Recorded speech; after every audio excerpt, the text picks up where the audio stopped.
Bonjour, eh bien je vais vous parler d'un sujet un peu délicat parce que je vais vous parler de la victime. La victime qui va accuser les autres, les événements, de ce qui lui arrive. Quand on se pense victime, ce qui se passe c'est qu'on ne peut pas agir puisque c'est l'autre qui nous fait du mal, c'est l'événement qui nous a traumatisés, etc. Donc, ce qui se passe, c'est évidemment quand on n'est pas responsable, c'est la faute de l'autre. On ne peut pas agir, on ne peut pas modifier ce qui se passe et on ne peut pas se guérir. Donc, une victime, elle empêche sa guérison. Elle croit que c'est donc la faute des autres ou la faute des événements. Alors, comment fait-on pour modifier cette pensée? Eh bien, on va conscientiser, on va se rendre responsable, mais pas responsable dans le fait de s'accuser ou d'être coupable de quelque chose, mais responsable dans le fait d'avoir le pouvoir de modifier, le pouvoir d'agir, le pouvoir de se sauver aussi. Alors, comment fait-on pour avoir le pouvoir?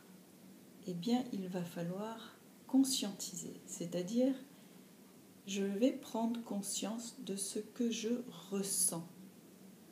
Quand ça m'est arrivé, qu'est-ce que je ressens dans moi? Qu'est-ce qu'il y a comme émotion dans moi que j'ai fermée, que j'ai bloquée parce qu'elles me font trop de douleur? Qu'est-ce que je ressens? Qu'est-ce que je sens?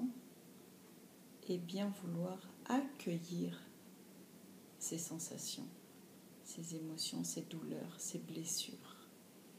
Souvent, quand nous attirons quelque chose à nous, c'est parce que nous avons une blessure. Par exemple, ça peut être une blessure d'abandon qui s'est passée dans notre enfance. À un moment donné, par exemple, notre maman est partie pour une raison X, pas de sa faute, mais c'est arrivé. Et là, nous nous sommes sentis totalement en abandon. Et à chaque fois, maintenant, même adultes, que nous ressentons cette blessure, c'est-à-dire par exemple, tout simplement, votre mari va passer du temps avec ses copains, mais à chaque fois qu'il part, vous ressentez de nouveau ce sentiment d'abandon, parce que vous l'avez senti quand vous étiez petit, et que cette blessure, toutes ces émotions sont restées bloquées en vous. Donc vous allez accuser votre mari d'être un mauvais mari, d'aller voir ses copains, etc. C'est sa faute.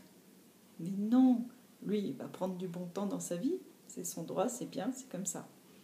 Alors vous allez regarder en vous, qu'est-ce qui me blesse tant quand il part?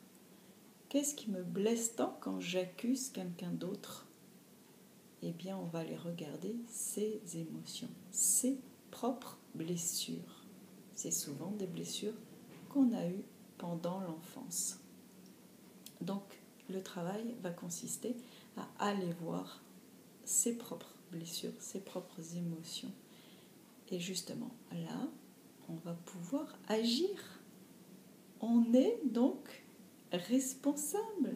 On va pouvoir reprendre notre, pouvoir encore, notre puissance d'agir, notre puissance de faire quelque chose, de changer, de modifier nos croyances, etc. Donc c'est là où on se redonne le pouvoir. Nous ne sommes plus une victime.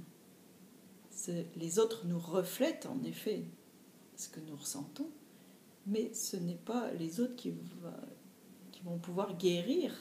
C'est nous qui allons prendre notre guérison en main. Donc je vais juste poster d'autres vidéoblogs sur comment on fait pour prendre ces émotions, les accueillir et en guérir, les libérer. Voilà, à bientôt.